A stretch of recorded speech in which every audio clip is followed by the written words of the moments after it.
Welcome to R5 TV news. తరాలు మారిన తెలుగు రాష్ట్రాల ప్రజల మనసుల్లో చెదరని జ్ఞాపకంగా, తరగని అభిమానంగా, చిక్కు చెదరని ప్రపంచనంగా నిలిచిపోయిన మహానేత దివంగత ముఖ్యమంత్రి డాక్టర్ వైఎస్ రాజశేఖర రెడ్డి 76వ జయంతి సందర్భంగా ఘన నివాళులర్పిస్తున్నారు.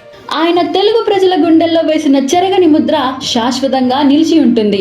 డాక్టర్ వైఎస్ రాజశేఖర రెడ్డి చేపట్టిన జలయజ్ఞం, ఫీజు రీంబర్స్మెంట్, రైతు రుణమాఫీ, ఆరోగ్యశ్రీ, 108, 104 అత్యవసర సేవలు, ఉచిత విద్యుత్ వంటి పథకాలు లక్షలాది ప్రజల జీవితాల్లో వెలుగులు నింపాయి.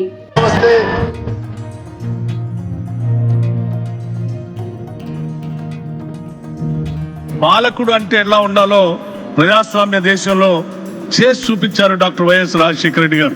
ప్రతి ఒక్క పేద విద్యార్థి గుండె చప్పుడు దివంగత డాక్టర్ వైఎస్ రాజశేఖర రెడ్డి గారని నేను ధైర్యంగా చెప్పగలుగుతున్నాను. ఒక పక్కన అభివృద్ధిని, ఇంకో పక్కన సంక్షేమాన్ని, రెంటిని రెండు కళ్ళలాగా సైమల్టేనియస్ గా ప్లాన్ చేసుకుంటూ ఈ రాష్ట్రంలో, ఆంధ్రప్రదేశ్లో పుట్టడం మా అదృష్టం అని భావించేటట్టుగా పేద మధ్యతరగతి కుటుంబాలందరికీ సంక్షేమ కార్యక్రమాలని అందించారు. నేను చెప్తా ఉన్నా, మేము ముందు ఆయన ఆరోగ్యశ్రీ అని ఒక పథకం తెచ్చాడు. బెస్ట్ స్కీమ్ అది. చరిత్ర ఉంది. చరిత్ర ఇప్పుడు రాజశేఖర రెడ్డి గారు ఓ చరిత్ర ఉంది. నమ్మినోనికి ప్రాణం ఇచ్చేటోళ్ళు వైఎస్ కుటుంబం. వైఎస్ రాజశేఖర రెడ్డి కావచ్చు, జగన్మోహన్ రెడ్డి కావచ్చు. ఇంట్లోనే ఆత్మీయత ఉంది, ధైర్యం ఉండేది. తన నమ్ముకున్న వాళ్ళ పట్ల, మనుషుల పట్ల చాలా కన్సర్న్ ఉండే మనిషి. లోపల ఒకటి బయట ఒకటి రాజకీయ నాయకుడు. అందుకోసమే రాజశేఖర రెడ్డి ఉన్నంత కాలం కూడా most of the Brahmins voted for Congress party. Not because Brahmins supported Congress party, but because Rajశేఖర Reddy was there, people voted for him.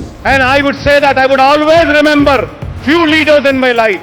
One is Vice Rajశేఖర Reddy, and the other leader I would say, who I will never forget, I would say they are the friends of Muslims. ఇంతమంది జీవితాలను మార్చినటువంటి ఒక వ్యక్తి ఇంకా గనక బ్రతికి ఉంటే చాలా మంది జీవితాలలో వెలుగు నింపేవారు. And you miss him. Miss him.